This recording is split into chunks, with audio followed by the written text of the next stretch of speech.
नमस्कार मित्रों। कर्ण खंड काव्य वीर एवं करुण रस प्रधान खंड काव्य है। इस खंड काव्य के रचयिता केदारनाथ मिश्र प्रभात जी हैं। यह खंड काव्य 7 सर्गों में विभाजित है। प्रथम सर्ग रंगशाला में कर्ण, दूसरा सर्ग द्यूत सभा में द्रौपदी, तीसरा सर्ग कर्ण द्वारा कवच कुंडल दान, चौथा श्री कृष्ण और कर्ण, पांचवा सर्ग माँ बेटा, छठा सर्ग कर्ण वध और अंतिम सर्ग जलांजलि। आज मैं इसके प्रथम सर्ग रंगशाला में कर्ण का पाठ कर रहा हूँ।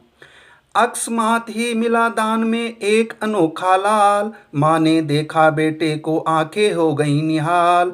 एक निमिष में ही अक्षत कौमार्य बना झंकार, बनी चपलता एक निमिष में माता का मृदु प्यार। एक निमिष में ही भोलापन बना सजल मनुहार, हृदय किसी का बना स्वर्ग सांसें बन गई पुकार। मौन बन गया छंद गूंज कर शून्य बन गया गान, रूप रंग पाकर पल में साकार हुए अरमान।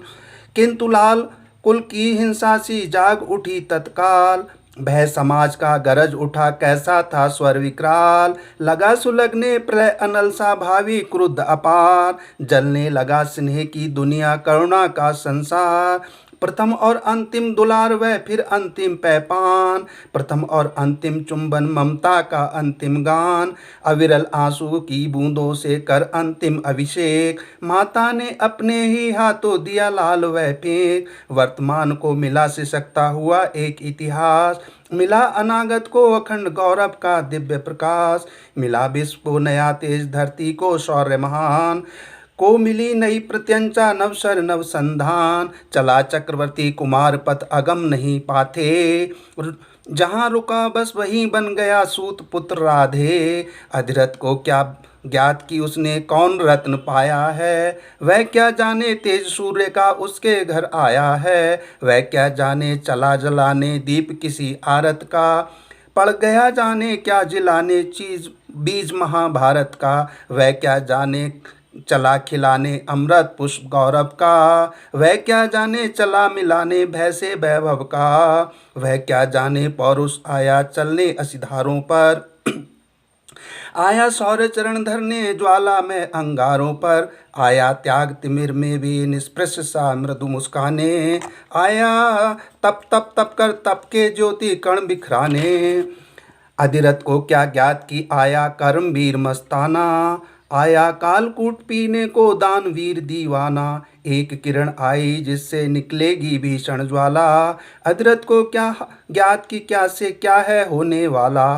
फैलाई निष्ठुरता नीति ने अपनी काली छाया, राजपुत्र जो था वह जग में सूत पुत्र कहलाया। सूत पुत्र मत प्यार उसे दो, मत सम्मान उसे दो, ठौर ठौर की तिरस्कार पग पग अपमान उसे दो। घृणा अनादर अवहेलना केवल अभिशाप उसे दो, सूत पुत्र वह जितना संभव हो संताप उसे दो। दुस्साहस था कि वह पहुंचकर राज रंगशाला में, चमके जैसे कनल चमकता कनक किरण माला में। राज रंगशाला उसमें तो राजपुत्र ही खिलते, उस उत्सव में राजपुत्र ही राजपुत्र से मिलते। कृपाचार्य की कृपा कर्ण पर पत्थर लगे बरसने, न्यायी प्रेम भरे पांडव भी लगे घृणा से हंसने। हिंसा ने अर्जुन की बाणी में अपना मुंह खोला, कर्ण नीचरा दे भीम का गर्भ तड़प कर बोला। सूतपुत्र क्या करे मौन हो उसने क्रोध संभाला, फूट न सकी हृदय मन में जो सुलगी ध्वंसक ज्वाला। वहीं खड़ा था कुटिल द्वेष दुर्योधन की काया में, उपनाता दुर्दम अदृष्ट की तिमिरमयी माया में। दुर्योधन था सोच रहा यह कर्ण नीच या नेता, सूतपुत्र यह सिंह है पुरुष या निर्भय युद्ध विजेता। रणचंडी की त्रिषित हृदय की प्यास बुझाने वाला, महाबली यह भय को भी भयभीत बनाने वाला। कभी कभी है कुटिल द्वेष में प्रेम दान दे देता, बन जाता है किसी नए नाटक का वह अभिनेता। अवसर देख स्वार्थ पल भर में अपना शीश उठाता, बड़े स्नेह से ज्वलित अनल को छू छू कर उकसाता। नियम यही बोल दुर्योधन के गर्वीले स्वर में, अंगराज में तुम्हें बनाता कर्ण यहाँ पल भर में। सूत पुत्र अब तुम्हें कहे जो उससे युद्ध करूँगा, उसके अभिमानी मस्तक पर अपना चरण धरूँगा।